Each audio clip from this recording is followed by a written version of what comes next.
Oh, que alegria, meus amigos queridos, receber esses amigos tão queridos, né? Hoje estamos aqui também com a Lívia, né? Então é um momento especial para nós, estamos muito felizes por isso. E então queremos agradecer a presença de vocês, né? E dos amigos que estão em casa e já estão sintonizados aí, né? Começando a chegar. Muita alegria para todos nós poder participar desse momento tão especial. E hoje nós estamos, então, aqui com a Lívia, né, Lívia Paulucci, que é médica, é espírita, tarefeira de muitas jornadas. Estamos aqui também com o Marcelo Orsini, que é um veterano divulgador da doutrina, extremamente dedicado aos seus trabalhos, às suas tarefas. E é um amigo especialíssimo também, que é Ricardo Mello, né? É amado por todos, né? Então, a esses amigos queridos aqui, a quem está em casa, nosso boa noite.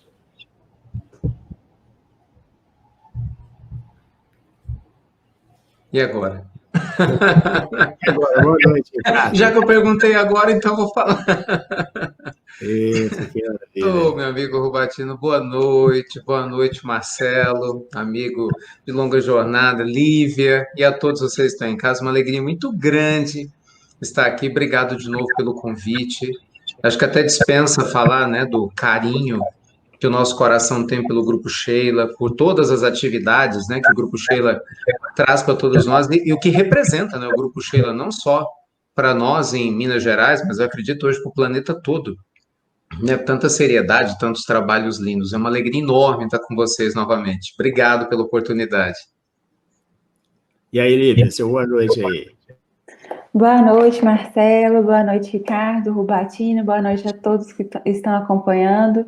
É uma alegria muito grande, muita gratidão de estar aqui hoje, compartilhando a doutrina com todos nós e aprendendo também. Então, muito, muito obrigada, Rubatino. E aí, Marcelo?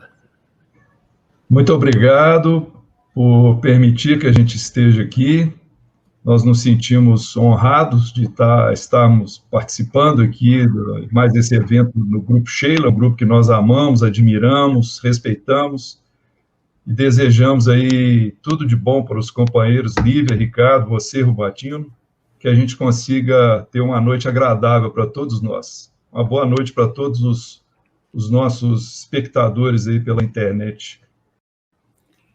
Que bacana, muito bem, meus amigos queridos. Então, nós estamos no mês de novembro, né, e que a saúde pública, né, reverencia a figura masculina, lembrando os cuidados que são necessários para que a saúde seja cuidada, né? Todo o nosso material nesse mês, ele traz o fundo azul com aquela marca do novembro azul, né? Que lembrando aos homens que os homens também adoecem e eles precisam se cuidar.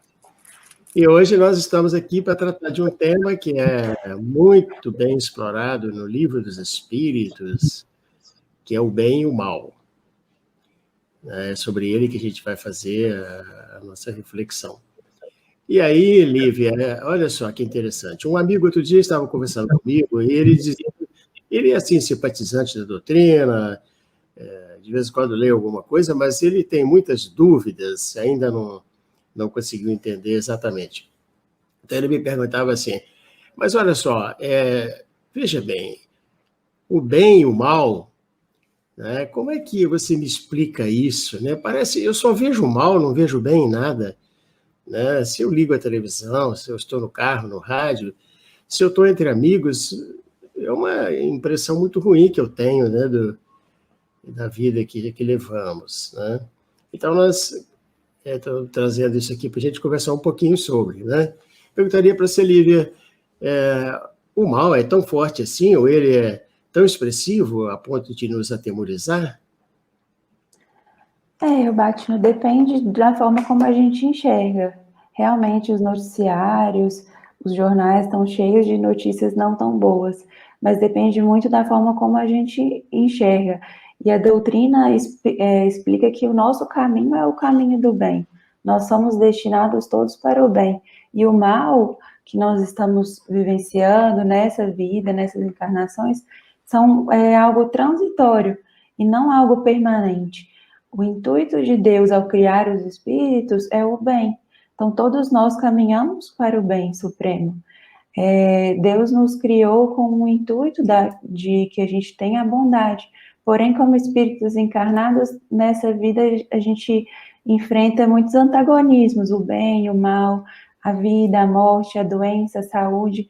E nós temos que experimentar tudo isso e saber reconectarmos com a nossa essência, com o nosso bem, que foi a essência da nossa criação. Então, o mal realmente ele existe no nosso mundo, que nós estamos num mundo de expiação, de provas, mas nós podemos e devemos nos conectar com o bem. O pano de fundo de todo e qualquer mal que a gente possa ver nos noticiários, nas nossas vidas, nas vidas de amigos, de parentes, o pano de fundo é sempre a bondade divina. Então, sempre a gente pode ver além. Tudo depende da forma como a gente enxerga, do óculos que a gente coloca para enxergar a vida, Rubattino. Então, eu entendo que o seu amigo, ao estudar o Espiritismo, ele ainda esteja entendendo o bem e o mal, mas, porém, se ele aprofundar no estudo da doutrina, ele vai se sentir muito confortável de entender que Deus é a bondade suprema e a inteligência de todas as coisas e nos criou para sermos felizes e caminhar para a reconexão, para nos reconectarmos com o bem, com a nossa centelha divina. Isso é muito reconfortante na doutrina. Graças a Deus, a gente tem todos esses artifícios que nos ajudam a entender o bem e o mal que ainda enfrentamos. Que beleza. E aí, Ricardo? Você está sem som, seu microfone está desligado. Perdão, é verdade. Lívia falava, eu refleti aqui com todo carinho, como isso é profundo, né? E eu me recordo aqui, na pergunta 630 do Livro dos Espíritos, em que Kardec traz para nós essa reflexão, né? Exatamente como que a gente pode distinguir, né, essa questão do bem e do mal. E a resposta ela é tão singela e, ao mesmo tempo, tão profunda que não deixa margem para dúvida. Na medida que a gente se aproxima das coisas sagradas, né, da lei de Deus, que a gente se aproxima do bom, do belo, do que é correto, a gente se aproxima do bem, fazendo bem, naturalmente ele toma conta da gente, né? Ele cresce em espaço. E à medida que a gente se afasta da lei de Deus, o mal se aproxima. Quer dizer, o mal não tem vida própria. Eu acho que esse conceito é tão profundo, porque a maior ou menor incidência do mal vai depender muito da manifestação do bem. É que nem a física ensina pra gente, né? Não existe frio, tem ausência de calor, né? Não há escuridão, existe ausência de luz. Então, se a gente foca muito na luta contra o mal, né? O mal está na TV, está na mídia, né? Meus amigos estão falando muito sobre ele, e a gente se esquece de acender a luz, a gente começa a dar direção naquilo que a gente não quer, ao invés de focar naquilo que a gente quer. Eu me lembro bem que o ensino de Jesus não é vamos apenas combater o mal, né? É deixai brilhar a vossa luz, para que todos ao vosso redor vejam, né, as vossas boas obras. Então, assim, o convite do Evangelho para a gente, né, Rubattino, ele é muito pujante, né? Ele diz assim, ei, né, abra o teu olhar, teu coração, para que você comece a perceber o que tem de bom na tua vida, mesmo no meio das dificuldades. Porque conseguir compreender isso, aceitar e sentir a beleza da vida, mesmo no meio desses desafios, começa a nos ajudar a dar uma outra dimensão para o mal. Aí a gente deixa de brigar contra o mal. Você começa a trabalhar, né, a manifestação do bem. E sem querer me estender muito, a gente vai pensando exatamente até nas instituições, né, de maneira mais ampla, porque há uma diferença muito grande quando você vê alguém que é recalcitrante no equívoco e a gente briga contra o erro, versus você oferecer a cota de amor, de esclarecimento, né, de educação, de afeto que faltou para esse ser que delinquiu. Então, na medida que a gente vai oferecendo a luz, a probabilidade do outro, né, preencher aquele vácuo existencial fez com que as más tendências viessem à tona e se manifestassem em forma de agressividade, de maledicência, ou mesmo praticando violência contra alguém, isso tudo tende a diminuir, né, na medida que o amor existe. Tanto isso é verdade que quando a gente vai ver as pesquisas feitas com muitas pessoas que delinquiram, estão nas prisões, a gente vai averiguar o quê? Que houve uma carência muito grande, né, de afeto, de amorosidade, de generosidade em alguns momentos da sua vida. Então, de novo, não é o mal que tem força, é a falta do bem, né? Jesus falava que o bem não pode ser tímido, o mal não é tímido, então ele parece que ele está em evidência, né? Porque ele dá ibope, as pessoas gostam de falar. E na realidade o bem é a essência de tudo, ele é que é o fiel da balança. Quando a gente toma consciência disso, né, vira uma chave aqui dentro. Ao invés de a gente ficar com medo da vida, a gente vai alimentando a vida que a gente precisa ter. E aí começa o processo, né, da tão importante reforma íntima. E aí, Marcelo? Muito bom falar depois da Lívia e do Ricardo, né? Porque facilita bastante aqui para a gente. Realmente, o mal, ele é muito apelativo, ele chama mais a atenção, parece que atrai mais, vende mais, se sobressai mais. Isso é uma aparência, é um engano que nós precisamos descobrir onde que está esse engano. Por quê? Porque nós somos espíritos, nós somos de essência espiritual, mas vivemos mergulhados na matéria. Então, a matéria nos confunde, ela nos ilude. É como se fosse, como diz o Pastorino, é o sistema e o antissistema. Esses dois são totalmente diferentes, mas por um certo tempo precisam conviver. Então, o espírito é colocado no corpo físico, material, mas com o caminho evolutivo que a doutrina espírita tanto nos explica, que nós somos seres em evolução para Deus, para a luz.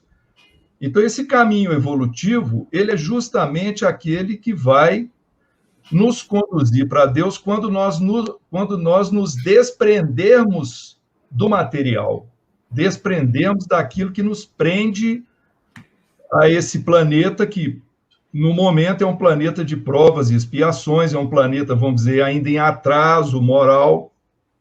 Então, essas forças são as forças que fazem com que o espírito entre em luta consigo mesmo. Ele precisa descobrir o caminho para ultrapassar esse campo da matéria, e não é pela morte física, não é pela desencarnação.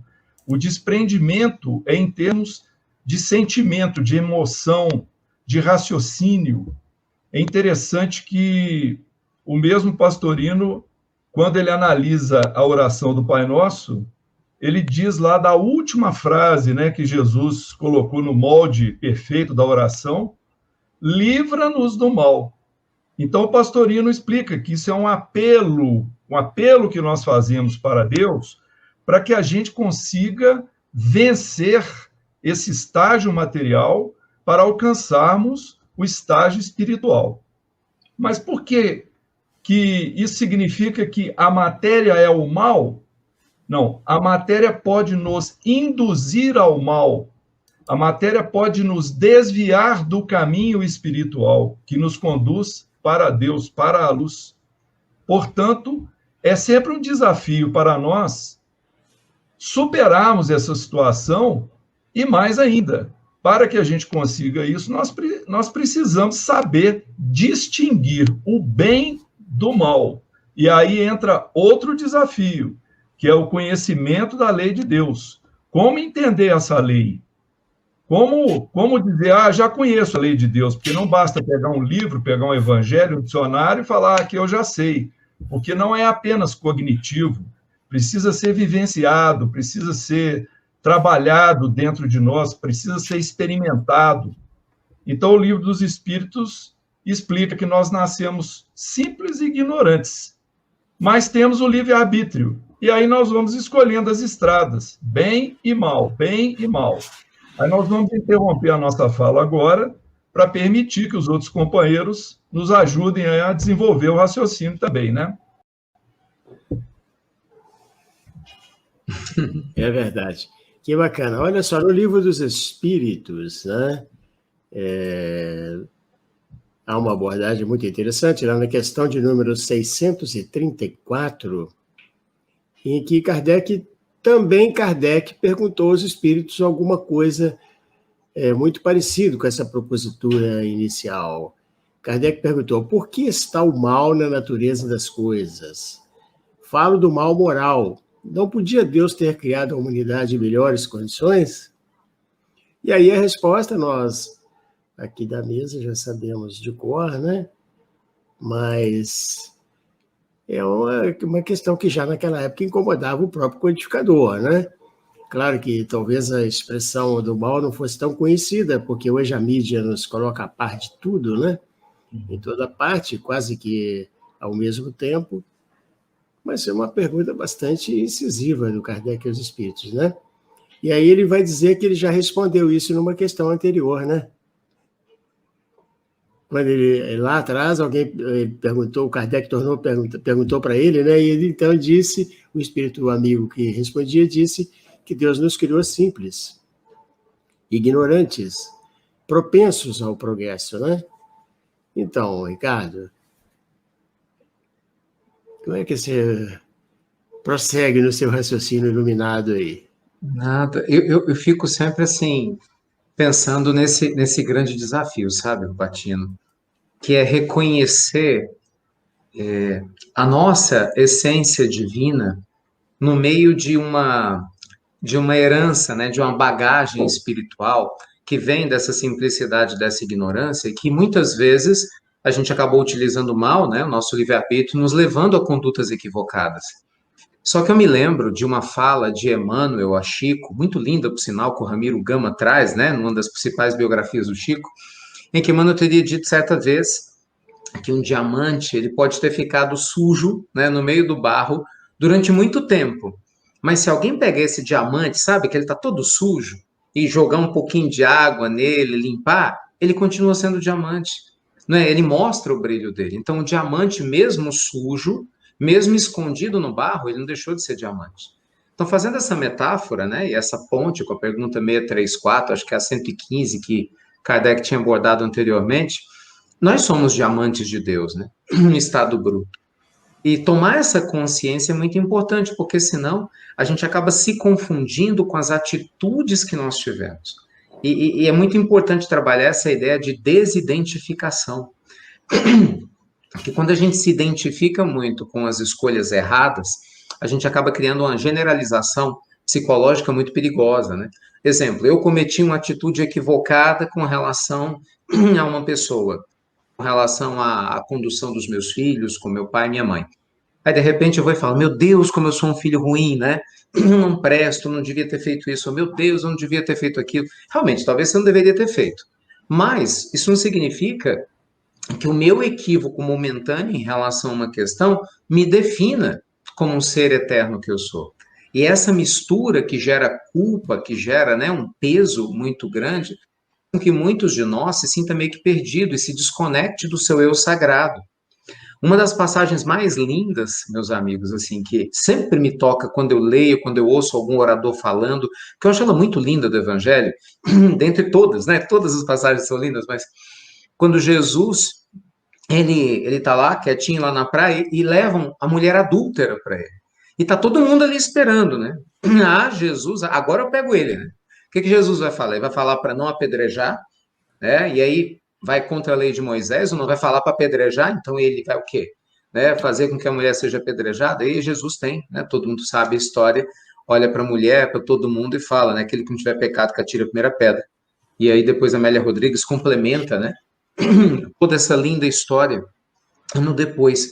Mas a fala de Jesus, ela é muito linda. Depois disso, todo mundo vai embora, mulher, cadê aqueles que te acusavam? Ah, não, senhor, não estou mais aqui. Aí Jesus vai e fala, né? Então, vá, né? E não tornes a pecar para que não lhe suceda algo pior. Eu acho isso tão profundo, porque Jesus, ao mesmo tempo que não julga a mulher, ao mesmo tempo, né, que ele é sábio para entender a transição de consciência que aqueles fariseus ou aquela multidão tinha, ao mesmo tempo que ele entende a fragilidade da mulher dentro da história, né, que ela acabou sendo envolvida, enfim, e acabou levando ao adultério, e ele não julga, ele ao mesmo tempo deixa clara a importância que a gente precisa ter, embora de não se misturar com a atitude equivocada que a gente teve, mas também que a gente não se acomode nela. E isso é muito profundo, e a gente faz isso quando a gente se identifica com o nosso eu sagrado. Você vê, Jesus, quando ele não julga a mulher adúltera, ele toca no amor no coração dela, transforma ela. Não sei se todo mundo conhece a sequência dessa história, né? A Amélia Rodrigues traz de maneira maravilhosa, através das mãos do Divaldo, ao complemento dessa história. Essa mulher, ela fica tão consternada que ela procura Jesus no final daquele dia para conversar com ele, porque ela se sentia na obrigação de explicar, né, o que tinha acontecido, porque ela fica meio que envergonhada, assim, puxa vida, ele não me julgou. Olha como essa atitude de amor de Jesus acende no coração daquela mulher, um desejo não posso ficar assim. E aí eles têm uma conversa linda, tocante, né? Não vou entrar no mérito. Jesus, obviamente, a acolhe, mas reforça o conceito para que ela praticasse o bem. Ela explica toda a situação que o marido dela, muito complicado, cheio de vícios, né? Acabou oferecendo ela praticamente para um amigo que frequentava a casa, um rolo desse. Eu sei que no final das contas, ela vai se dedicar à prática do bem. Ela vai ser uma grande trabalhadora do evangelho. Depois que Jesus é crucificado, ela vai fazer parte, né, daquelas missões que cuidavam de pessoas moribundas. Vejam só o que é a vida, hein? No final da existência física dela, depois de ter tratado durante muitos anos de viajantes, pessoas doentes, de escravos, cai no colo dela. Olha o que é o destino, gente. Tudo que é nosso, a vida encontra um jeito de trazer para nós. Não tem jeito. É levado para ela, no meio daquele monte de voluntários, um homem que está desacordado, já não entende mais das coisas, né? Não tem mais a percepção da vida. E exatamente com quem? Ela se depara com o marido de 30 e tantos anos atrás, que ela tinha perdido o contato, mas que ela nunca deixou de amar, veja só, para que ela pudesse cuidar dele nos seus últimos dias de vida. Ele não a reconhece, mas ela o reconhece. E ela trata dele com tanta ternura, apesar de tudo que ele fez ela passar, porque foi o que ela aprendeu com Jesus. Quer dizer, o eu sagrado dela foi alimentado.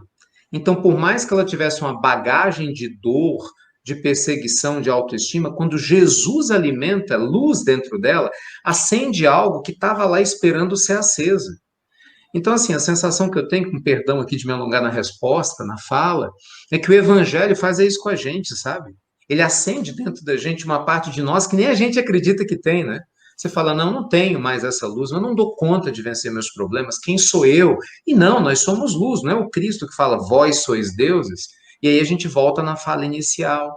Na medida que a gente vai acendendo a nossa luz, a gente vai se conscientizando de quem nós somos, na fala do Jung, né, você vai se individualizando, né, se individuando, se tomando o teu espaço no mundo, automaticamente a escuridão ela vai pedindo licença, porque não cabe, né, tipo água e óleo, não vai ocupar o mesmo lugar ali, não vai afastar o outro. Então, com certeza, o nosso trabalho todo do Evangelho não é para a gente combater o mal, é para a gente reconhecer a luz que a gente já é, que a gente já tem, apesar da bagagem que a gente traz, mesmo tendo sido criado simples e ignorante. Então, é muito lindo isso, né? Porque Deus espera por nós, né? Nós é que temos uma certa preguiça de caminhar para Deus, né? Mas nosso Pai Celestial está esperando por nós, né? E todo dia é um convite para acender essa vela maravilhosa, né? Esse farol que está dormindo dentro da gente. É muito bonito isso. Que bacana, hein, Lívia? E aí, o que você diria, que você acrescentaria, minha Lívia?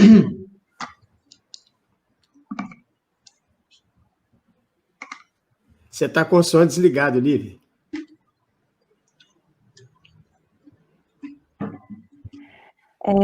O convite de Jesus é o mesmo para o acolhimento das sombras, mesmo quando a gente tem um amigo, um irmão que está ainda inconsciente, está em um padrão evolutivo que ainda necessita de algumas orientações, alguns cuidados à luz do Evangelho, sempre a nossa orientação é acolher.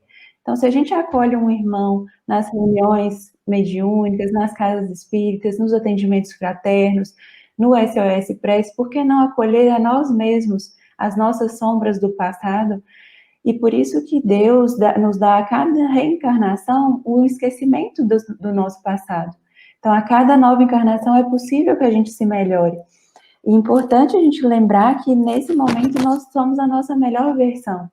Quando tivemos erros no passado ou acertos, tudo isso foi com uma consciência que tínhamos no passado, que hoje em dia, já mais conscientes, com mais luz do Evangelho, nós conseguimos discernir melhor o bem do mal e executar as nossas ações de acordo com o bem, sabendo que as consequências dos nossos atos, elas vão acontecer frente às nossas atitudes. Então, acho muito incrível a gente acolher as sombras.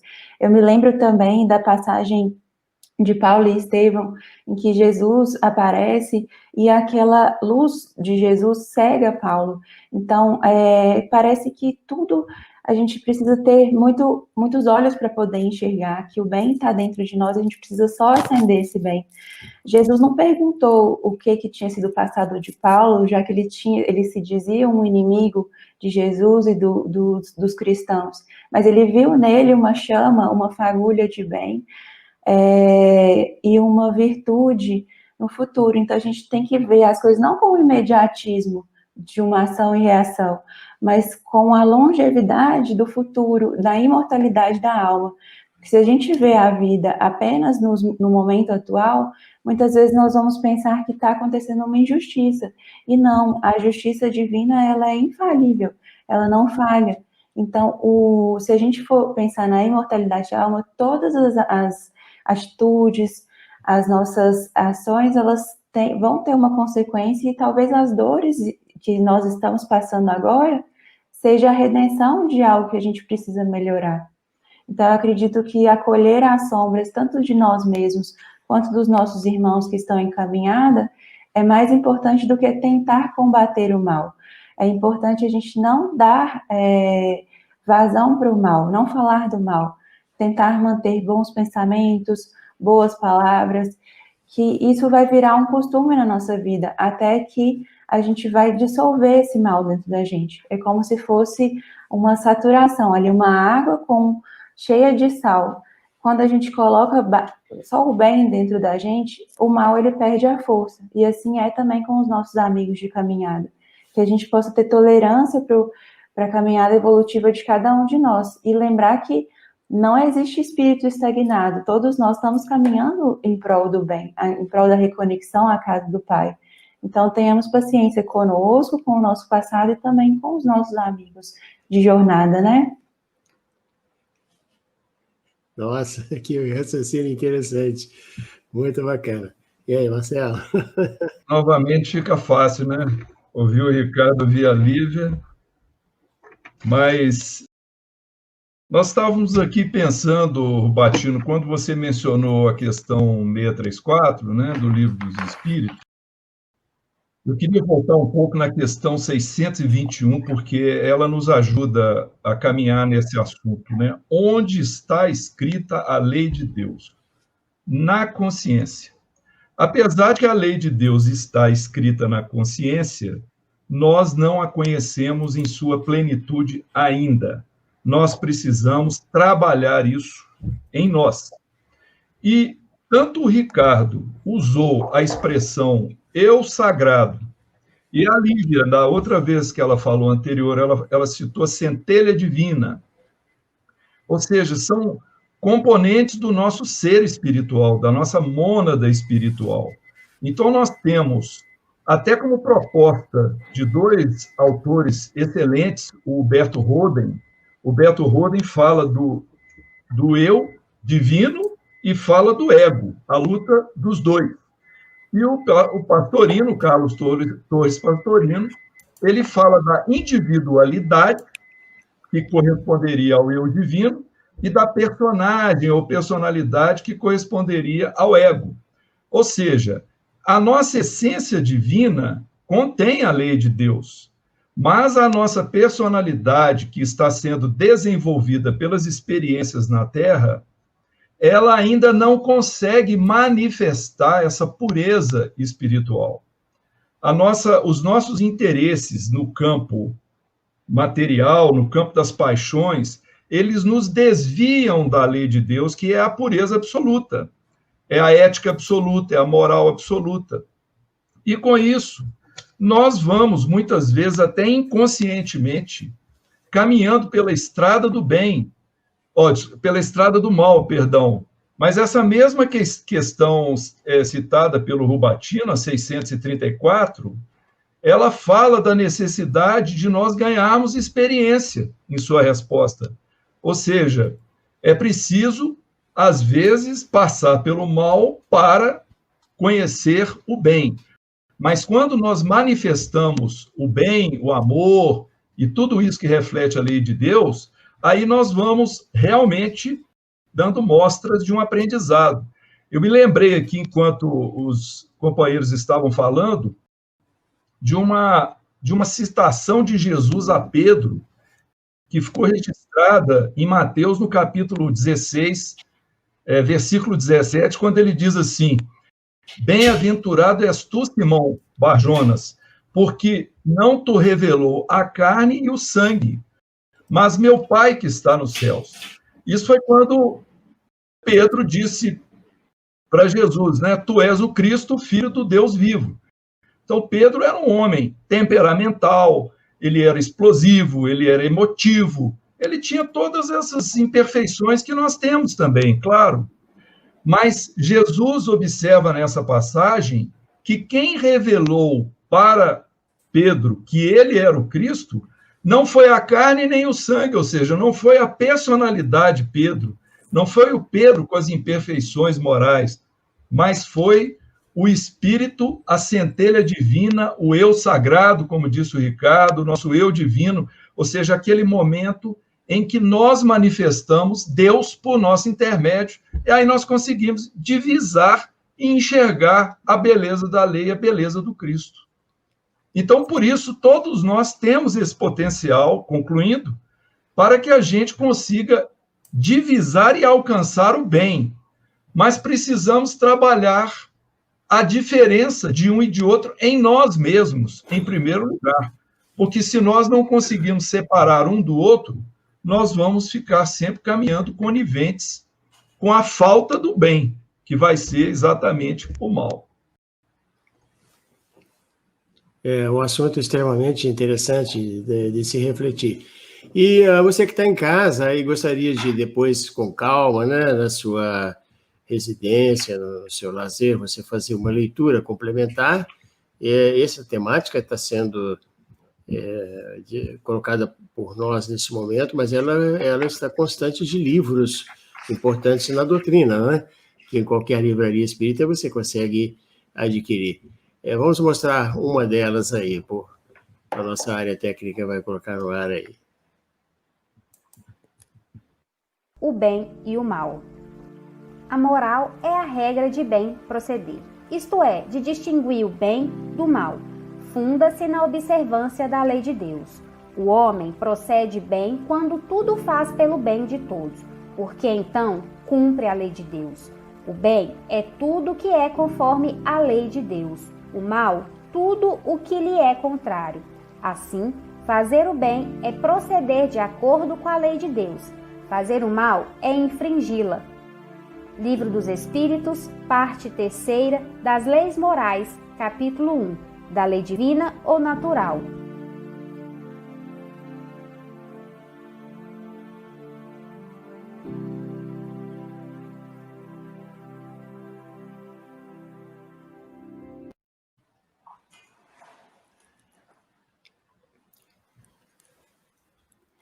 Que interessante, né? A gente conversar sobre o bem e o mal em momentos assim que a gente vê extremamente excitado, né?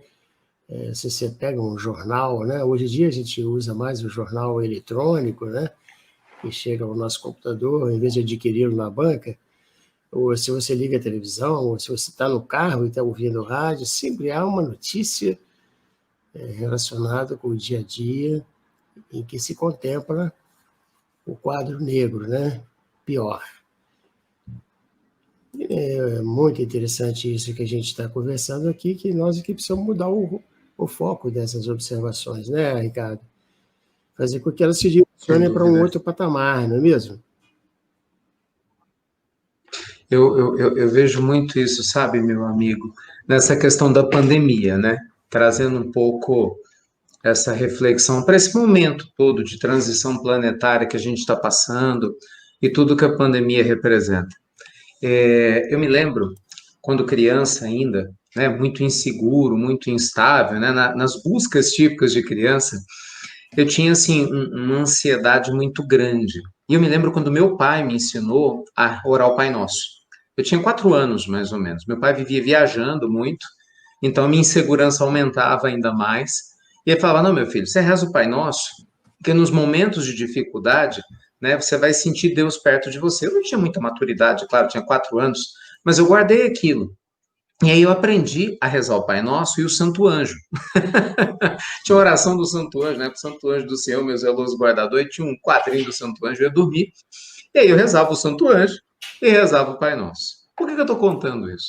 Literalmente ali eu era uma criança, pensava como criança e sentia como criança, né? Que nem o apóstolo Paulo viria falar depois de um tempo.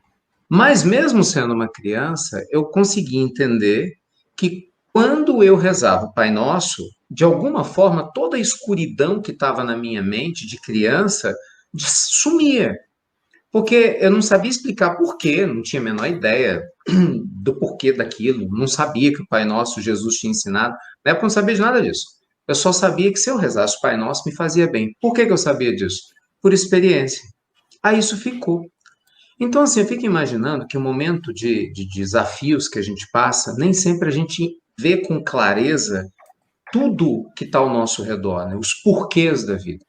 Né? Por que que isso acontece comigo? Por que que eu passo por essa dor? Por que que essa violência veio para mim ou para minha família? Né? Por que que o meu mundo, minha cidade ainda é assim? Por que que me falta dinheiro? Ou por que que eu estou doente? Por que que eu não encontro um grande amor? Ou por que que meu filho é desse jeito? Mas todos nós temos os nossos porquês, né?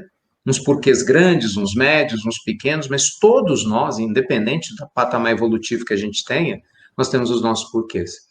E aí a gente tem essa questão da abordagem. Eu posso abordar os meus porquês pela porta do medo, da insegurança, como uma criança amedrontada que não sabe o que faz, e eu posso abordar esses porquês pelo prisma da confiança, que eu acho que foi o que o meu pai, naquela época, né, tentou me mostrar. E aí eu volto para a questão da pandemia. Porque nessa situação toda que a gente passa, existe uma incerteza muito grande, né, para muita gente. E é nesse momento, acho que mais do que nunca, que a gente precisa estar com o coração aberto para escolher ver a beleza no meio daquilo que para muitas pessoas é apenas escuridão. E acho que essa é uma simbologia, sabe, Robatino, muito grande do que a providência divina espera de nós. Eu não vou entrar aqui no mérito, né, da humanidade ter atraído isso, né, da benevolência, da espiritualidade superior de permitir uma pandemia nesse nível do que algo pior. Vou pular essa parte. Mas falando especificamente da forma como a gente escolhe lidar com aquilo que nos chega, por mais inesperado que seja, né, por mais desafiador que seja, como que a gente lida? Então, às vezes a gente pode lidar como uma criança amedrontada e deixar esse medo tomar conta e crescer, e isso virar uma revolta, que no fundo, quando você vai conversar com homens, abre aspas, ditos maus, tudo começou de alguma experiência mal curada, né? A luz não entrou ali direito e aquele medo foi crescendo, crescendo, a pessoa cria uma capa de revolta, em algum momento isso extravasa. Ou a gente pode seguir o outro caminho, que é o caminho do entendimento, mesmo que eu não entenda por quê, mas eu sei que existe um motivo maior para minha alma amadurecer. Você vê coisa curiosa. A despeito de todas as situações econômicas, né, desafiadoras, o desencarne coletivo que a gente vê na pandemia, essa dificuldade, a gente falava fora do ar, né, da gente não poder se abraçar ainda, da troca do afeto físico. Olha que coisa curiosa, nunca tantos templos religiosos no planeta Terra tiveram fechados fisicamente, mas em contrapartida, nunca tantos lares fizeram o evangelho ao mesmo tempo. Não é? São as dicotomias que a gente começa a perceber, né? Então, assim, em paralelo, muitas famílias tiveram problemas de convivência. Sim, tiveram problemas de convivência, porque muita gente, principalmente na época da quarentena, passou a conviver mais de pertinho. Mas, em contrapartida, muitas famílias estavam se dilacerando ou se separando e passaram a se conectar mais, porque começaram a enxergar mais uns aos outros, né? Você vê quantas pessoas começaram a se conectar mais consigo, com o seu eu sagrado, divino, essa porção, né, que Marcelo lembrava muito bem, por causa de uma situação inóspita. Então, assim, acho que se o nosso olhar for bom para o que nos rodeia, e é lógico que é o que a Lívia falava, é um treino, né, um processo, não vai acontecer da noite para o dia, é um treino mesmo. Mas se o nosso olhar for bom, as coisas, a gente vai começar a vê-las de maneira positiva. É o que Jesus fala lá no Evangelho de Mateus, o capítulo 6, né? A candeia do teu corpo são os olhos. De sorte que se teus olhos forem bons, tudo ao teu redor será luz. Se, porém, se teus olhos forem maus, tudo ao teu redor será trevas. Então, você vê, o próprio Jesus, ele deixa claro, não tem certo ou errado, tem o que você escolhe ver em cada situação. Então, assim, esse despertar da consciência, né, eu acho que ajuda muito. Tem uma frase que eu carrego ela comigo, eu procuro sempre repetir ela, né, para minha consciência não esquecer dela, porque eu acredito muito nela, que é o seguinte: toda dor tem hora para acabar. E a dor acaba quando a consciência desperta e as mãos trabalham. Então, na hora que a gente entende essa lei divina, né, a consciência desperta. Então, eu não sou vítima, existe uma lei perfeita, existe uma lógica, um processo maior, o amor é sempre o destino de tudo, eu começo a despertar. E aí eu começo a trabalhar, ao invés de ficar de braço cruzado, esperando a lei fluir ao meu redor, as coisas começam a caminhar. E aí sim, essa manifestação da luz vem, a gente começa a acolher a nossa sombra, a gente deixa de colocar o foco, né, Robertinho, nas coisas ruins. Porque se você ficar de braço cruzado sem fazer nada, a gente só vai ver coisa ruim. Você só vai ver o lado ruim da pandemia, o lado ruim do vizinho, o lado ruim do marido, da esposa, do filho, não é? O lado ruim de todo mundo, inclusive o nosso lado difícil. E aí vai parecer que tudo é mal, né? Que tudo é ruim, que nada funciona. Aí você vai conversar com uma pessoa que mora do teu lado, às vezes é um parente que mora na mesma casa, mas ele tem um nível de consciência diferente. E ele está trabalhando e está se esforçando, e aí o bem está ocupando espaço cada vez mais, a dor é a mesma, o desafio é o mesmo. Mas ele, ou ela, né, vai descrever uma outra realidade completamente diferente, sendo que a situação inóspita é a mesma, porque o olhar é outro. Então, assim, em última instância, acho que essa herança, né, que Jesus traz para nós, que a espiritualidade superior nos faz lembrar também, é que a nossa vida, ela depende muito desse despertar, né? Dessa abertura da nossa alma, do intelecto também, claro, o intelecto é a chave, abre a porta, mas é a alma que atravessa, né? Dessa entrega, do eis-me aqui, Senhor, sabe, lá do Ananias, do assim, olha, o bicho está pegando, eu não sei o que está acontecendo aqui fora, mas eis-me aqui, Senhor. Faça-te conforme a tua vontade. Olha, eu estou aqui, né? Estou longe de ser perfeito, mas eu estou aqui. Eu já não estou mais lá. Eu já tive lá durante muito tempo, mas agora eu estou aqui. Minha centelha divina é pequenininha, mas ela já está aqui. Acende, né? Acende essa centelha, me ajuda a não desistir. Mas a gente precisa abrir essa porta, né? E isso é uma escolha. Não tem como violentar isso, né? Você vê, os amigos espirituais respeitam isso, o Senhor da vida respeita esse nosso tempo de despertar. E é bom, né, que ele aconteça no meio do amor e não precisando de experiências de dor. Mas se elas forem necessárias, né, elas vão acontecer, né? Mas eu fico com essa frase para fechar essa nossa fala de agora. Toda dor tem hora para acabar. A dor acaba quando a consciência desperta e as mãos trabalham, principalmente alinhados com a lei divina. Que beleza. E nós estamos prestes a iniciar a Semana do Livro Espírita do Grupo Sheila, né? Isso vai ser muito interessante, porque nós vamos ter palestras diárias ao vivo, né? E a feira vai ser aberta no dia 14, pela jornalista Vivian Santos, às 10 horas da manhã. Então, você fique atento aí, você que está em casa e gosta de temas atuais, né, discutidos com proficiência. Dia 14 a gente começa, tem um seminário com a Vivian Santos. E já que estão aqui hoje Marcelo Ossini e Ricardo, né, então vale a pena lembrar também que no dia 21 eles vão estar também, os dois. Imagina, gente, isso é dupla. Lá na Feira do Livro, dia 21, às 10 horas da manhã também, né? 9 horas, né? Nós estabelecemos para esse 9 horas. Então, os amigos de casa já estão convidados, né? Beleza? Agora, eu queria fazer uma colocação aqui para a Lívia. Lívia, veja bem, todas as pessoas estão passando por muitos problemas, né? Mas a sociedade hoje assiste heróis trabalhando pela saúde, né? Cuidando de pessoas. Relatos interessantíssimos trazem a notícia de que médicos que não vão em casa há semanas, né? Que trabalham direto e com receio de levar a enfermidade para casa, eles dormem, às vezes, assentados em cadeiras nos hospitais. Você, como médica, né? Como é que é ser um médico espírita diante de uma pandemia? Importante essa pergunta, Robertino. Acredito que a gente executar a lei de Deus e fazer o bem faz mais bem para a gente do que para o próximo. Então, expressar a lei do amor, a lei de Jesus e o Evangelho nos nossos atos e atitudes faz mais bem para a gente.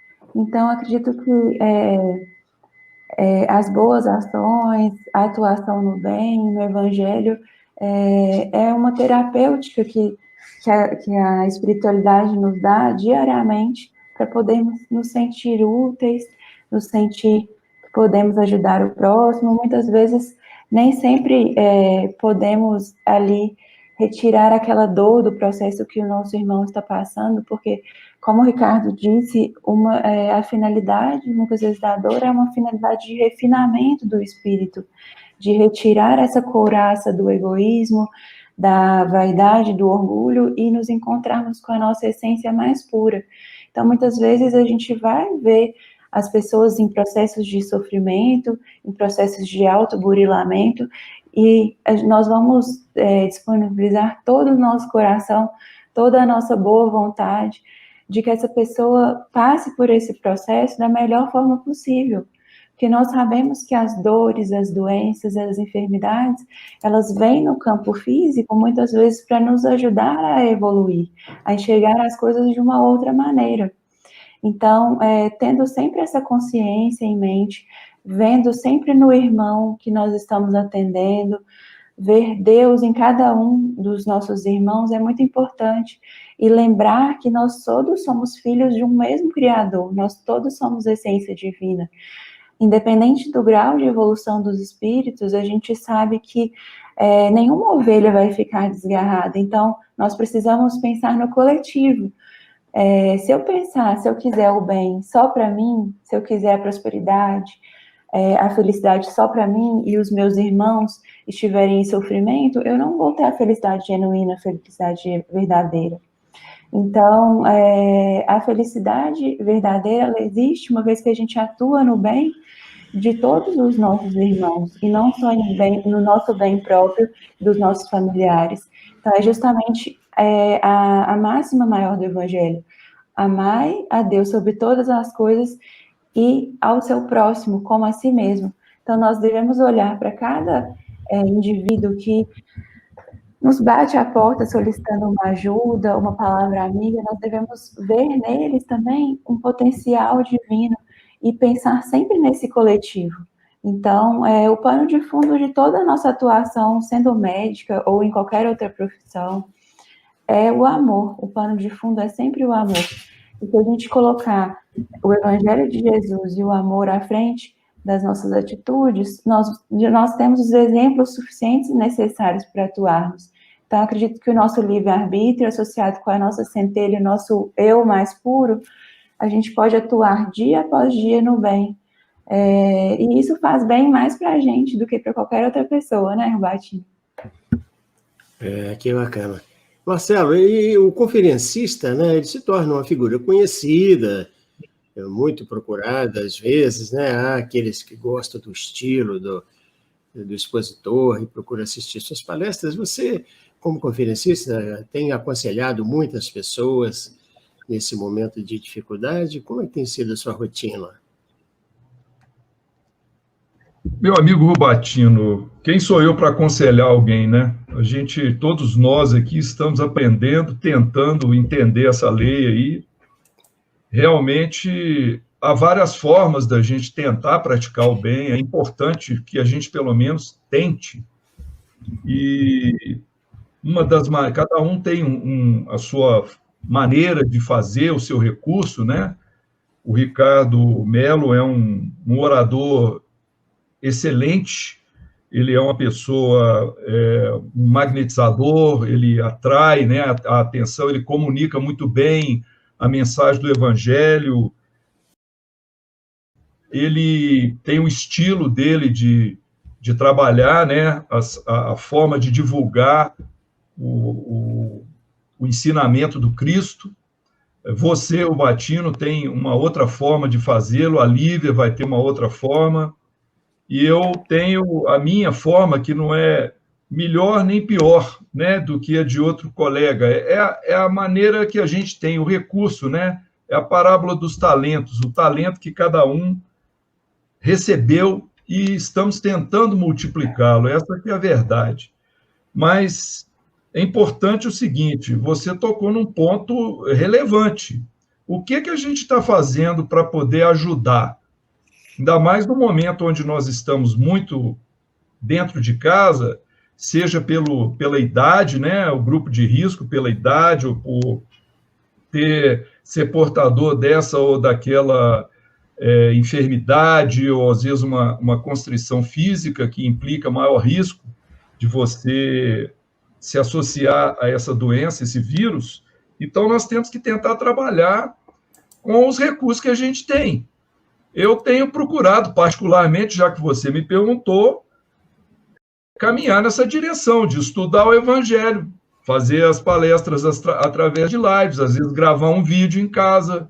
Nós pertencemos aí com muita satisfação à equipe do Grupo Sheila, né, que faz esse tipo de trabalho.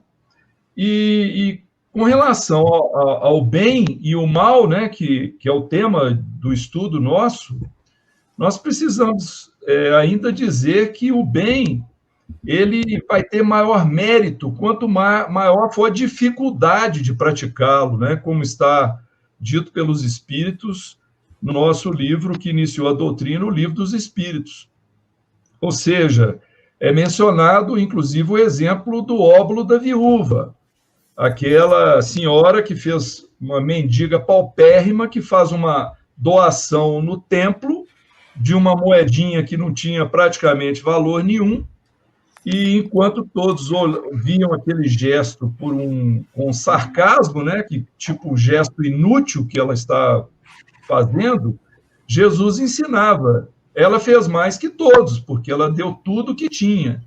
Então, quanto mais a gente se esforçar em praticar o bem, quanto mais a gente procurar fazer algo pelo semelhante, não importa, né, o caminho que a gente tome, seja da ajuda material, seja da ajuda moral, vai ser melhor para nós e para os semelhantes, porque a Lívia já citou aí a lei de Deus, né?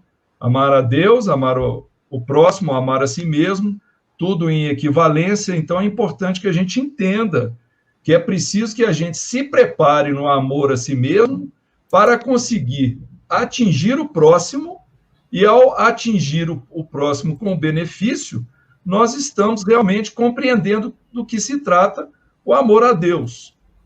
E com relação ao mal, o mal praticado, ele é relativo, porque quando a gente tem conhecimento que se trata do mal, então a nossa culpa vai aumentar, a nossa punição perante a lei de Deus vai ser mais severa. Mas quando nós não temos ainda conhecimento pleno que estamos fazendo o mal, a nossa punição, naturalmente, ela vai ser amenizada. E tudo vai se resolver fatalmente no caminho da lei de causa e efeito. Pode ser que muitas vezes aquilo que nós cometemos de errado nos tempos da nossa ignorância, né? Porque às vezes alguns irmãos ou irmãs podem estar pensando, eu já fiz tanta coisa errada, o que vai ser de mim? O que vai ser de mim é o seguinte, é a misericórdia divina, conquanto a gente resolva caminhar uma outra estrada, não a estrada do mal e da ignorância, mas a estrada do bem, do estudo, da evolução, porque aí vai amenizando o nosso débito, porque aquilo que não for possível ser reparado nessa encarnação, vai ter que ser em outra reencarnação. Então, nós temos que sempre que pensar que o caminho do bem, o caminho do amor, é o caminho que realmente vale a pena. Eu espero que eu tenha respondido aí a sua pergunta, Rubatino, apesar de que eu me estendi um pouquinho mais, né? Não, tudo bem, Marcelo. Ô, Ricardo, tem uma pessoa amiga que está nos assistindo e ouvindo que manda para você um questionamento. Ele diz assim, sempre que faço a oração do Pai Nosso, quando oro, livrai-nos do mal, sempre penso no mal que existe em mim. Que Deus me livre principalmente do mal que existe dentro de mim. mas costumamos pensar no mal ao redor nosso, isto é, aquele que está do lado de fora, porque é mais fácil identificarmos o mal que existe nas outras pessoas do que o que existe dentro de nós mesmos. E aí ele pergunta para você, como poderemos superar nossas fragilidades e focarmos no bem que tanto precisa habitar em nós? Sabe, meu amigo, eu me recordo aqui de uma frase de um padre jesuíta, conhecido, né, de muitos de nós aqui, que é o padre Teilhard de Chardin, grande teólogo. E ele teve a oportunidade, certa vez, de mencionar uma frase que se tornou histórica e que faz a gente pensar. Ele disse, nós não somos seres materiais vivendo uma experiência espiritual. Nós somos seres espirituais vivendo uma experiência material. Então, a nossa essência, ela é espiritual. A nossa essência, ela é de luz. A nossa natureza é uma natureza divina. E você vê que é interessante porque a captação desse conceito, de acordo com a época histórica ou da cultura, ela foi feita em diversas linguagens. Você vê, você pega o livro dos Vedas, né? A gente vai estudar o Vedanta, o Bhagavad Gita, a lógica era despertar, né, para aquilo que na época o Deus Krishna estava lá falando para Arjuna, para que a luz viesse de dentro e você pudesse vencer todas as batalhas, mas a ideia era do despertar, de novo, foco na luz. Aí pouco tempo depois, uns 2000 anos depois, aparece o Buda, o príncipe Shakyamuni, se torna o Buda histórico, e aí ele fala da semente búdica. Não, todo mundo tem uma semente búdica, não fala divina, mas é a mesma coisa, né? Aí vem Jesus, 400 anos depois, só para arredondar as contas aqui, né? E, poxa, o Messias, né? Ninguém mais, ninguém menos do que ele, falando, vós sois deuses. Percebe? A mensagem é a mesma. O tempo todo, sistematicamente, e aí a gente pode depois pular, né, para o que aconteceu para alguns membros extraordinários, né, que vieram em nome do próprio Cristo na Idade Média, né? A gente pode falar de Francisco de Assis, de Antônio de Paula, de Santa Teresa d'Ávila, de João da Cruz e tantos outros, relembrando esse conceito. Aí vem Kardec, codifica a doutrina, e aí a gente aprende exatamente isso, né? Que essa luz divina está dentro de nós de maneira imanente, em estado potencial, que o espírito ele é criado simples e ignorante. Então, assim, por que eu estou fazendo essa viagem, todo esse círculo todo? O que o nosso irmão querido pergunta é muito importante, mas a resposta, gente, sempre volta no mesmo ponto. É a nossa maior ou menor dificuldade em aceitar a nossa luz. O ponto está aí. Veja que na parábola dos talentos, Marcelo citou uma parábola que eu acho lindíssima, né? Parábola dos talentos, Jesus, quando ele conta toda aquela história, né, do sujeito que saiu lá, deu, né, um talento para um, 2 para outro, 5 para outro, multiplica, 5 vira 10, 2 vira 4. Aquele que tinha um, que é a metáfora da humanidade, enterrou, não é que ele não tinha luz, não é que ele não podia cuidar, ele não teve coragem, ele não deu conta. Naquele momento existencial, ele não deu conta. Essa é a metáfora, está bem clara, né? De reconhecer que ele podia ter investido, então ele fugiu. Mas você vê que Jesus, ele estimula aquele que tinha 5, que deu conta de trabalhar. Assim, olha, eu vou trabalhar os meus 5. Olha, ele cresceu e ficou com 10. O outro tinha 2, né? Ele deu conta de trabalhar. Se arriscou, se expôs. O outro teve medo. E aí Jesus, abre aspas, condena aquela atitude e fala, aquele que mais tem, né? Mas ainda lhe será dado, aquele que pouco possui, o pouco que lhe resta lhe será tirado. Então veja que tudo está sempre nessa gangorra, sabe? Desde os 6.000 anos atrás, no registro do Bhagavad Gita, um dos livros mais antigos que a gente tem notícia, até a nossa codificação, o tempo todo a linguagem pode mudar um pouquinho, né? O contexto histórico muda um pouquinho, mas a essência é a mesma. É o convite a gente aceitar a nossa luz, aceitar a nossa essência, da onde eu vim. Né? Se eu sou criado à imagem e semelhança de Deus, por mais que eu tenha errado, que eu tenha medos, inseguranças, né, receios, e tenho um monte de erro de insegurança e de receio, eu não sou esses medos, eu não sou essas inseguranças, eu não sou esse receio. Lembra, Teilhard de Chardin, eu não sou um ser material passeando por aqui, eu sou um ser espiritual em transição. Então, essa consciência, ela muda tudo. É um grande desafio, mas essa consciência ela muda muito, porque quando a gente fica perdido na ideia da ignorância, né, de que Deus nos abandonou, né, de que eu estou perdido no mundo cão, né, no mundo injusto, tudo dá errado para mim. Então, pronto, eu entro no papel de vítima. Então, a vítima ela não tem força para reagir, a vítima busca um culpado, alguém tem culpa, né, do que eu estou passando, eu não dou conta de sair disso tudo, Deus me abandonou, né, porque se existisse Deus, eu não estaria assim. É o contraponto, é o foco na minha escuridão. Então, você veja, se eu consigo focar na minha luz, né, que é entender toda a potencialidade divina que eu tenho, apesar de ser um ser em evolução, com muitas imperfeições, né, ter feito um monte de bobagem, puxa vida, isso dá um ânimo, isso eleva a gente, isso convida a gente a ir além da dor, sabe, das críticas, das incertezas, dos erros que a gente comete. Então, assim, por isso que quando Jesus, né, fala, deixai brilhar a vossa luz, essa é uma fala muito forte, né? Não coloqueis a candeia debaixo do alqueire, mas sob o velador, para que todo mundo do teu lado veja as vossas boas obras. Jesus, ele pede em inúmeros momentos do evangelho, não é qualquer um que pede, é ele que pede. Isso é muito profundo, a mensagem é muito clara. Ele pede, olha, deixa, ô criatura, deixa essa luz se manifestar. Não é? Não fica prestando atenção só no mal. O mal fala muito, né? Da publicidade fala muito. Não, foca na tua luz. Na mulher adúltera, não, olha, vai, não tornes a pecar. Entendeu? Mas aí ela focou na luz dela e se tornou uma benfeitora extraordinária. Olha Maria de Magdala.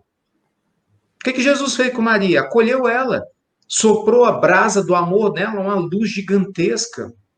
Se tornou uma referência. Olha o que Jesus fez com Saulo, chamando ele, se tornou o maior discípulo do evangelho, né, propagando, sendo que nem conviveu com ele, não conviveu. Assim, sem querer me alongar mais, essa essência, pelo menos assim, que toca, né, do evangelho, do todo o trabalho do mundo espiritual, dos que os companheiros nos mostram, não tem nenhum santo aqui na Terra. Né? Todos nós temos uma boa ficha corrida, todos nós temos as nossas situações, a bênção, acho que foi a Lívia que mencionou, a gente tem a bênção do esquecimento, graças a Deus, tem mais um dia, né, para recomeçar, mais uma existência, um dia não dá, você tem a próxima semana, não dá a próxima semana, você tem o próximo mês, não dá o próximo mês, tem o próximo ano, e na pior das hipóteses, se a gente está bem devagar, ainda tem uma outra existência, a gente recomenda, Deus está esperando. Mas, poxa, não custa nada a gente dar uma mãozinha, né? A gente sair da posição de vítima, entender essa transitoriedade e mudar o foco. É através da oração, né, dessa conexão com Deus, com Jesus, com os espíritos que nos guia. Você sabe que você tem a prece, essa conexão direta, esse esforço, né, para a gente domar as más tendências, a gente se esforçar, você não precisa ser perfeito.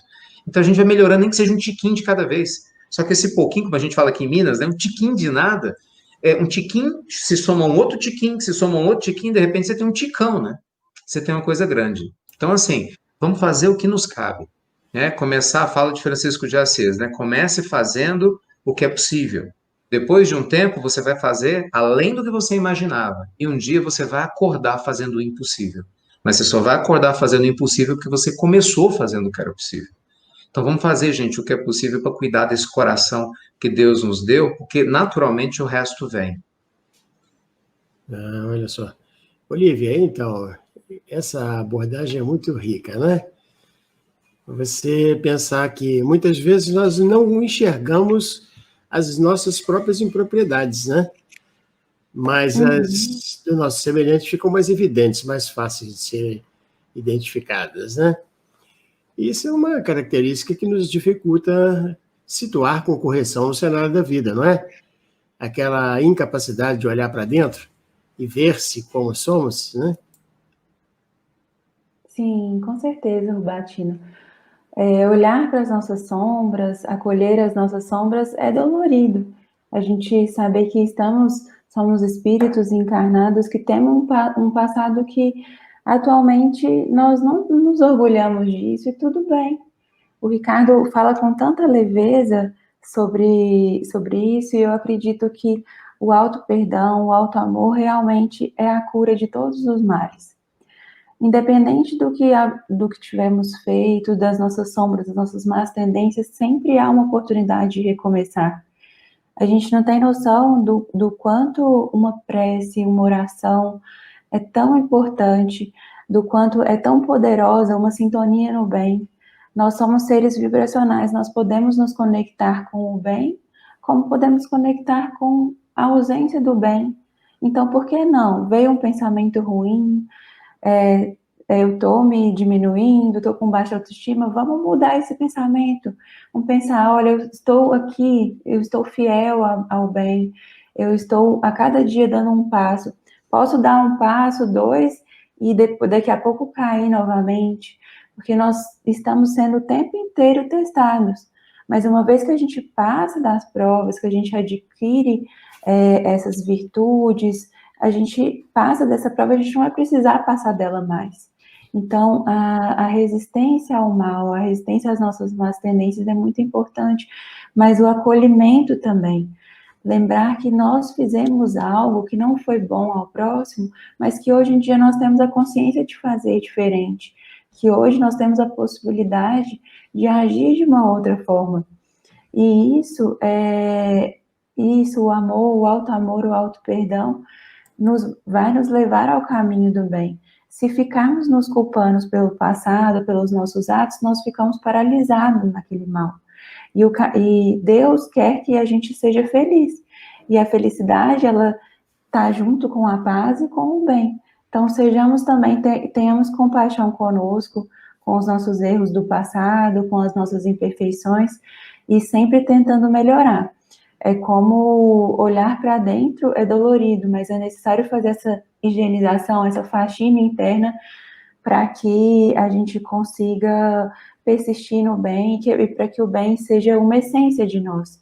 Então, olhar para aquilo que nós precisamos ressignificar e transmutar. Não excluir os nossos erros, mas ressignificar. Olha, não foi tão correto, hoje eu agiria de uma forma diferente, mas hoje eu tenho uma outra consciência. Então, eu vou me perdoar, eu vou me comprometer daqui para frente a agir conforme a lei, conforme o bem maior e o amor. Então, é isso que eu penso, Rubatina, a gente tem sempre uma nova oportunidade de caminhar perante a evolução, né? Então, graças a Deus e a doutrina também, isso é muito reconfortante. Tentamos ser leves também na nossa jornada.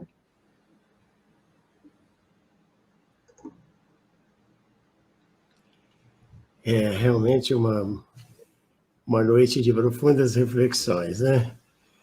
Eu queria colocar uma questão aqui para o Marcelo, é uma questão, Marcelo, que está lá no Livro dos Espíritos, e é bastante interessante a maneira como ela se nos apresenta, né? Kardec pergunta na questão 643 se haverá quem, pela sua posição, pelo seu atual estado, não tenha possibilidade de fazer algum bem. Isso é possível encontrar uma justificativa íntima e nós dizer, não fiz nada porque não tive o ensejo de fazer. Como é que bate no coração do espírita essa fuga? Na verdade, nós temos que pensar em termos do cristianismo, né? Em geral, para qualquer pessoa, seja ou não espírita, a busca da compreensão da lei de Deus é um determinismo evolutivo que nós vamos todos caminhar nessa direção. Para alguns, esse caminho vai ser mais curto, o entendimento vai surgir de uma forma mais rápida. Feliz daquele que conseguir alcançar esse entendimento mais rapidamente. Aqueles que se conservarem alheios, indiferentes, aqueles que julgarem que não têm recursos, que estão desprovidos de condição de poder julgar a quem quer que seja, ou que estão voltados muito para si próprios, para a sua vida pessoal. Isso é muito comum nas pessoas que não têm fé na vida futura, que entendem, né, que não acontece mais nada com o espírito depois que há a morte do corpo físico, ou seja, o materialista puro ou aquele, com todo respeito a outras crenças, que entende que o espírito ou a alma vai permanecer adormecida pela eternidade. Ou seja, o espírito não teria nenhuma utilidade mais. Passou a vida, acabou.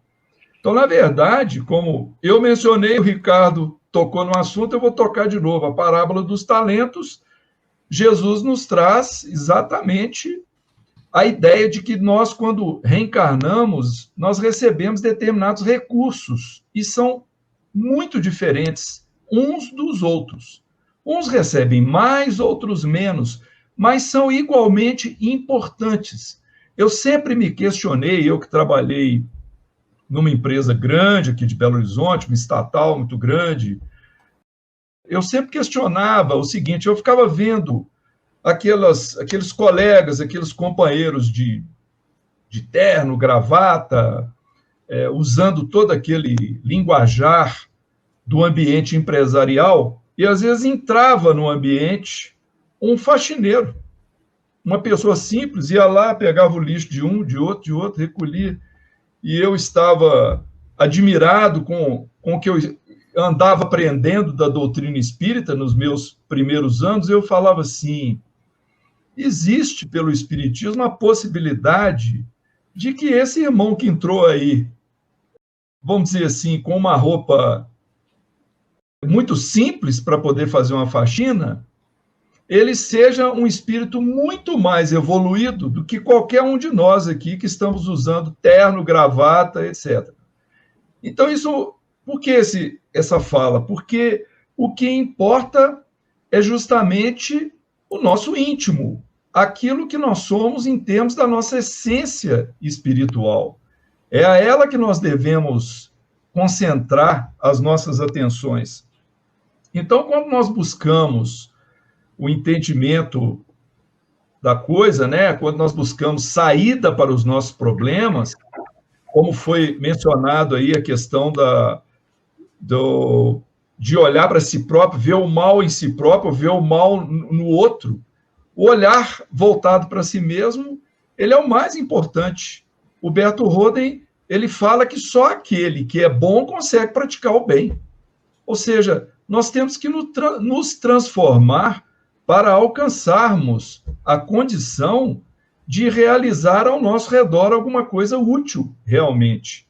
E pensarmos que somos seres a caminho da luz e precisando realmente criar para nós mesmos oportunidades para que esse crescimento aconteça. Então, respondendo à pergunta, recurso. Diz a resposta do Livro dos Espíritos, na questão 643, que somente o egoísta não encontra ensejo de praticar o bem. É só aquele que está voltado para as suas necessidades, para o gozo das facilidades aqui na Terra, e a perspectiva futura, quando não existe, derruba tudo isso. Por que eu haveria qual a motivação que eu tenho para ajudar o próximo, se quando a minha vida acabar não vai ter mais nada?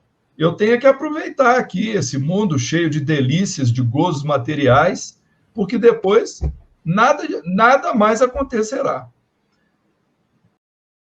Portanto, é necessário que a gente, mesmo no acanhamento dos recursos, sejam eles materiais, intelectivos, não importa, há sempre uma forma de nós ajudarmos o semelhante, seja cedendo o nosso ouvido para ouvir, né, os seus problemas, seja com a palavra afetuosa, seja com o recurso material, seja com o abraço que o Ricardo Melo estava aí se queixando, acho que foi antes de começar a nossa apresentação, ele estava falando entre nós aqui que estava sentindo falta do abraço das pessoas, porque a pandemia não está deixando a gente se abraçar. E é verdade. Essa aproximação, às vezes, é um verdadeiro tesouro para uma pessoa que está desamparada, você dá um ombro amigo. Então, com certeza sempre haverá uma maneira de nós ajudarmos o semelhante, sempre haverá uma forma da gente dar um toque de carinho, de amor, numa pequena coisinha, uma pequena ajuda, que seja material ou não, para a pessoa se sentir bem, se sentir valorizada, se sentir como nosso semelhante. Mediunidade e sintonia. Se aspiras efetivamente a colaborar na construção do reino divino sobre a terra, não solenizes o mal, para que o bem germine e se estenda ao grande campo da vida. Ante as pedras da incompreensão, não renuncies ao arado sacrificial da tolerância, para que os calhaus da crueldade se convertam em alicerces da edificação espiritual a que te empenhas. Nos espinheiros da perseguição gratuita, não te afaste da paciência, a fim de que os ingredientes da prova pouco a pouco se façam adubo da plantação de valores imperecíveis da alma a que te dedicas. Não interpretes ninguém por inimigo. Quando os adversários não se nos revelam por instrutores, são enfermos necessitados de amparo e entendimento. Imagina se Jesus tivesse adotado a reação de dignidade ferida. Do livro Mediunidade e Sintonia.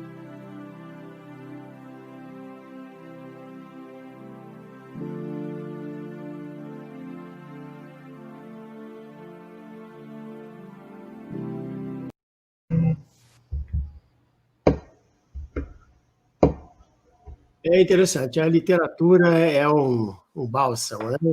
Então, nós precisamos ter sempre bons livros à nossa volta, né? Para reflexões. Rubatino, se você me permitir, eu queria parabenizar aí pela forma como vocês estão fazendo essa divulgação em vídeo, sensacional. Eu acho uma coisa agradável, tá certo? Agradável, e que dá um atrativo para a pessoa. Dizem que não se vende o livro pela capa, né? Mas não está sendo só a capa, tem um cenário bonito, tem um apelo, tem um trecho. Parabéns aí ao Grupo Sheila, viu? Vocês estão dando aula, como é que se faz aí a coisa, né, Ricardo? Com certeza, com certeza. Eu fico encantado aqui, você leu meu pensamento. E você mencionou. Parabéns, eu estava olhando aqui, na hora que entra... Amigo Ricardo, mas tem uma questão aqui para você. Parabéns, trazer à luz da sua compreensão para nós. É uma questão que está no Livro dos Espíritos, né? É de número 642, em que Kardec pergunta aos amigos espirituais o seguinte: para agradar a Deus e assegurar a sua posição futura, bastará que o homem não pratique o mal? E aí os espíritos respondem de forma muito objetiva: não. Cumpre-lhe fazer o bem no limite de suas forças. Então, Ricardo, quer dizer que não basta a gente não fazer o mal, é necessário fazer mais do que não fazer o mal? Já pensou? Já pensou? Que coisa! Você sabe que é engraçado, Boatina? Na hora que eu leio essa questão, e aí eu fui lembrando, você foi falando, parece que passou um filme, assim. Eu lembro na faculdade, eu estudei Direito, né? E aí, quando a gente foi estudar, a primeira vez, assim, omissão. Que a omissão é uma ação.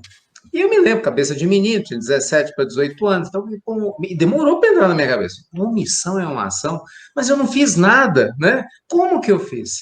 Aí vem essa profundidade do Livro dos Espíritos e ajuda a gente a entender de uma maneira muito mais profunda, né? Que eu me omitir naquilo que me cabe realizar, né? Eu vou usar um termo forte aqui, né? Mas é quase que um crime espiritual sob o ponto de vista da negligência do talento que eu trouxe, fazendo de novo a remenção, né, que Marcelo fez da parábola dos talentos. Por quê? Porque, puxa vida, se o Senhor da vida me concede a possibilidade de fazer algo de bom, não apenas para mim, mas para a coletividade, não importa que essa coletividade seja, de repente, mais uma única pessoa que viva do meu lado, ou animais que convivam comigo, ou ao meio ambiente que eu tenha contato, ou seja mesmo uma coletividade grande. Não importa se esse recurso foi material, se foi inteligência, se foi a saúde, né? Se foi uma outra circunstância qualquer. E eu viro as costas para esse recurso, essa omissão é uma atitude que esconde outros graves problemas da minha alma. Preguiça, que segundo Emmanuel, né, dos 7 pecados capitais, disparado é o pior, que me impede, eu arranjo justificativa para eu não ter que fazer nada, porque a preguiça é assim, né? Eu nunca estou pronto, nunca dá certo, esconde muitas vezes o egocentrismo, de eu não ter que sair da minha zona de conforto para ir até ninguém, né? Eu simplesmente vou trabalhar aquilo que me traz prazer, né? Um prazer imediato, ilusório, dentre um monte de egoísmo, um monte de outras coisas. Então, fazer o bem é um dever. E você sabe que é muito interessante isso, né? Porque às vezes a gente tem essa visão, quem está aí na lide doutrinária das tarefas, tem muita gente que às vezes é muito engraçado, Batido. Tem muita gente que às vezes o sujeito ele enche o peito, né? E fala, não, porque eu sou tarefeiro, ainda lista, né? Eu vou tal dia no centro, vou tal dia, tal dia, tal dia, tal dia, eu faço tal hora, virou currículo, né? Como se isso não fosse uma obrigação. Pelo menos eu entendo assim, é um dever espiritual, pelo tanto que a gente recebe, seja lá a quantidade de coisa que a gente faz. Eu não me esqueço de uma fala do Divaldo, o Divaldo contando a primeira vez que ele teve contato com o espírito do Dr. Bezerra de Menezes, ele, Divaldo, muito jovem. Ele conta, né, que ele tinha um hábito de, sempre que conversava com o espírito pela primeira vez, ele perguntava para o espírito como é que tinha sido a chegada dele no mundo espiritual, qual tinha sido o grande arrependimento, a grande alegria que ele teve na Terra e o grande arrependimento. E aí, quando ele conversou a primeira vez com o Dr. Bezerra de Menezes, ele vai e pergunta para o doutor, veja bem, Bezerra de Menezes, né? Qualquer um não. Ele pergunta para Bezerra de Menezes qual foi o grande arrependimento que ele teve, a grande alegria. Ele fala que foi a chegada ao mundo espiritual e a receptividade que ele teve, que ele não esperava, né?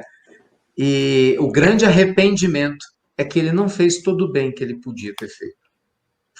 Rapaz, quando eu escuto umas coisas dessas, né, dá um chacoalhão dentro da gente. Porque se um espírito do porte de Bezerra de Menezes, que fez o que fez, né, que é uma referência para todos nós, e assim, se me permite a expansão, eu falo assim que eu admiro o Dr. Bezerra encarnado, não vou nem falar dele enquanto espírito encarnado, principalmente para nós, que somos pais, né? Nós somos 3, não sei do caso da Lívia, mas assim, se nós 3 nós somos pais, você vê, Bezerra de Menezes ele teve esposa, né? Ele não fez a opção de vou ser celibatário e vou viver, não, porque tem um grande mérito nisso. Fala-se muito nisso, grandes líderes espirituais que não casaram, ou que casaram, o caso de Kardec não teve um filho específico. Bezerra não. Bezerra foi um excepcional médico, foi empresário, foi político, era casado 2 vezes, teve vários filhos, teve que enterrar 2 filhos. Quer dizer, a história desse homem é gigante na Terra, vivendo na Terra, num corpo de carne. E ele deu conta de ser quem foi, vivendo numa simplicidade quem foi. E esse homem desencarnar. E ele falar que não fez todo o bem que podia, faz a gente pensar nessa fala que você trouxe do Livro dos Espíritos, né? Que a gente tem um dever moral, né? Não é nenhum mérito achar que está fazendo alguma coisa de boa, não. Um dever moral de procurar fazer o máximo possível que a gente dá conta, né? Na história do que está no nosso alcance, mas procurar fazer com que esse alcance fique um pouquinho maior, né? E a gente possa fazer isso com amor, com desprendimento, sem esperar retorno, aplauso de ninguém nem nada, a não ser a consciência tranquila, não é? Essa conexão, né, com o dever cumprido. A ideia é assim, Senhor, dever cumprido, combater o bom combate, né, que Paulo falava. Eu vou fechar aqui a minha fala, até porque eu estou vendo aqui a hora, mas eu me lembro de uma passagem, né, da passagem quando Paulo ele vai terminar a sua vida física, quando o soldado romano está lá, né, com a espada em punho para poder decapitá-lo pela ordem, ele treme de toda forma, porque ele não tinha coragem, o gigantismo de Paulo, a vibração de Paulo era tamanha, veja, o soldado romano não tinha motivo, né, e aí Paulo, ele tinha tanta compaixão, tanto amor, Emmanuel narrando essa história é lindo demais, né, tanto amor que ele olha, o último ato de caridade de Paulo físico ali, assim, soldado, né, assim, tenha calma, cumpre com o teu dever, porque eu já cumpri com o meu. Então, assim, é o dever de quem tem a consciência tranquila.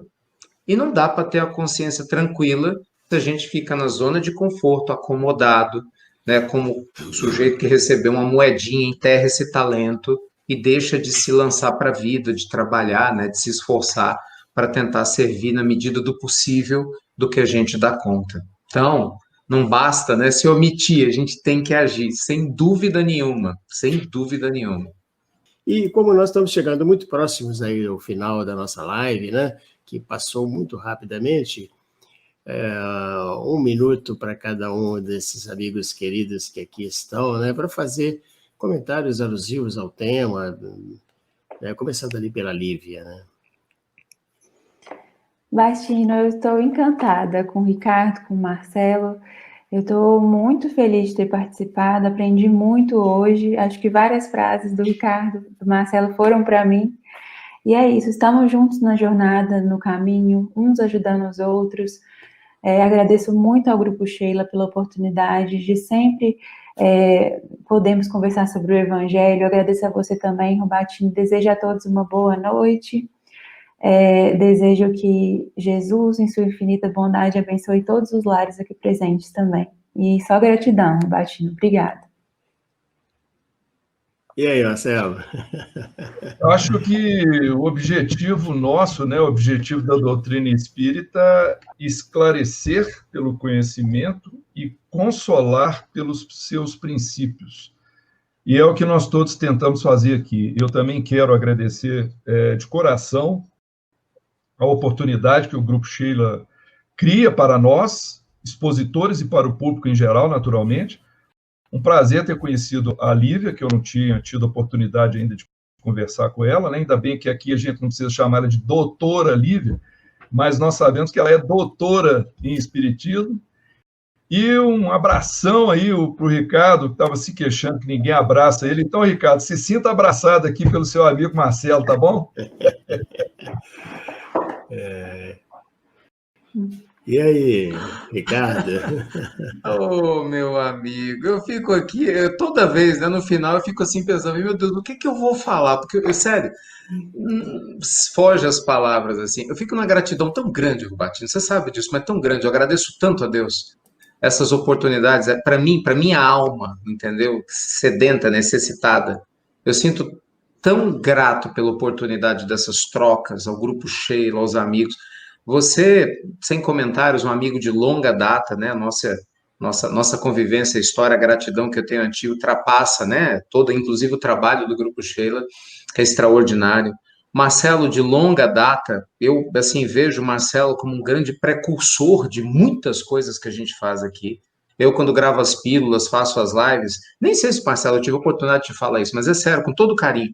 Eu vibro a Deus e agradeço e te vejo como precursor. Nunca vou me esquecer do trabalho magnífico. Muita gente não sabe que Marcelo fez e faz de maneira extraordinária com o Espiritismo BH, lá na casa dele, no apartamento dele, que eu tive a oportunidade de ser convidado.